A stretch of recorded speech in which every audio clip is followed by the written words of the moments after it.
Assalamualaikum warahmatullahi wabarakatuh.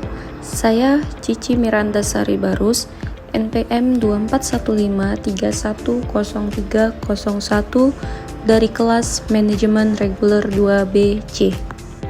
Di sini saya akan mempresentasikan analisis struktur pasar pada industri produk rumah tangga. Presentasi ini akan menganalisis struktur pasar pada industri produk rumah tangga di Indonesia dengan fokus pada industri kerajinan sasirangan di Komplek Manarap, Kabupaten Banjar. Di sini saya mengambil dua contoh struktur pasar pada industri produk rumah tangga. Yang pertama, industri kerajinan keramik.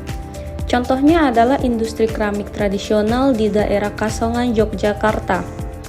Banyak pelaku usaha kecil dan menengah yang memproduksi berbagai jenis keramik, dari yang fungsional hingga yang dekoratif. Yang kedua, industri pakaian rumah. Contohnya adalah industri konveksi rumahan yang memproduksi berbagai jenis pakaian rumah, seperti piyama, baju tidur, dan daster. Pasarnya bervariasi, dari pasar tradisional hingga online.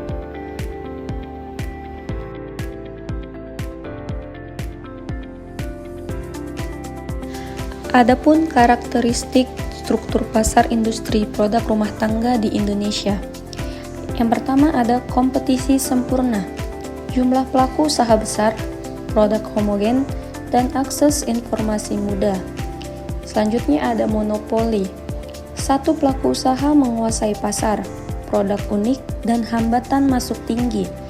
Lalu ada oligopoli, beberapa pelaku usaha dominan, produk homogen atau diferensiasi, dan hambatan masuk sedang. Dan yang terakhir adalah persaingan monopolistik. Banyak pelaku usaha, produk diferensiasi, dan hambatan masuk rendah. Berikut hasil analisis struktur pasar sasirangan di Komplek Manarap, Kabupaten Banjar. Yang pertama ada hasil analisis jumlah pelaku usaha. Ada banyak pengrajin sasirangan di Komplek Manarap, menunjukkan persaingan yang tinggi. Yang kedua, hasil analisis diferensiasi produk. Setiap pengrajin memiliki ciri khas dalam motif dan teknik pembuatan sasirangan, menambah nilai jual. Yang selanjutnya ada hasil analisis hambatan masuk. Keterampilan tradisional yang diwariskan secara turun-temurun menjadi hambatan bagi pendatang baru. Selanjutnya ada hasil analisis permintaan. Permintaan sasirangan cukup tinggi, terutama dari wisatawan domestik dan internasional.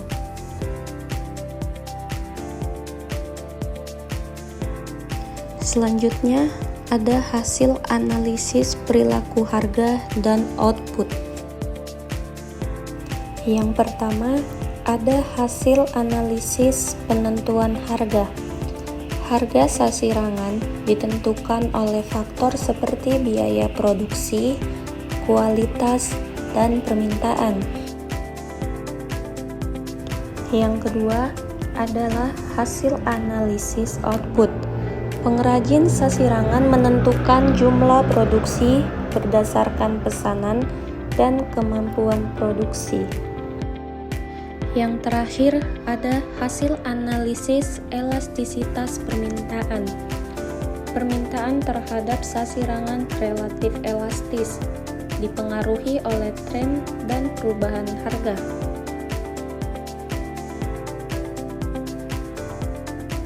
Ada beberapa hambatan masuk pasar pada industri produk rumah tangga.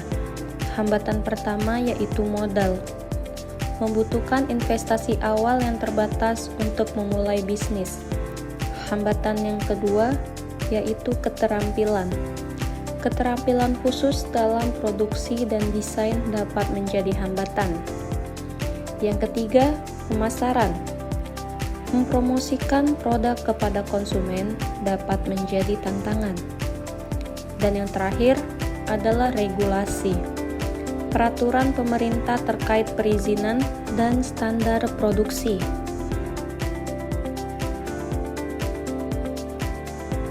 Berikut beberapa perilaku dan strategi perilaku industri terhadap produk rumah tangga. Yang pertama, menjaga kualitas. Menjaga kualitas produk menjadi prioritas utama untuk menarik pelanggan.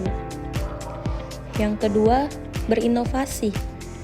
Mengembangkan desain dan teknik produksi baru untuk tetap kompetitif. Yang ketiga, membangun brand.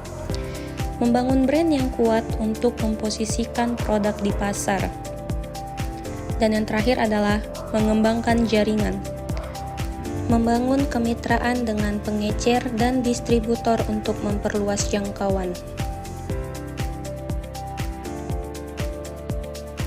Beberapa dampak struktur pasar terhadap kinerja industri produk rumah tangga.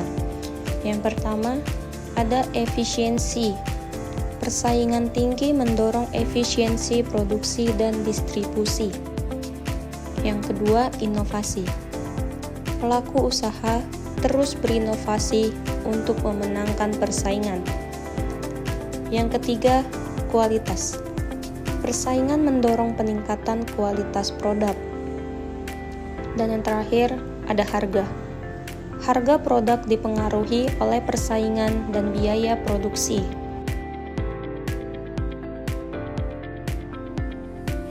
Selanjutnya, beberapa dampak terhadap kesejahteraan konsumen.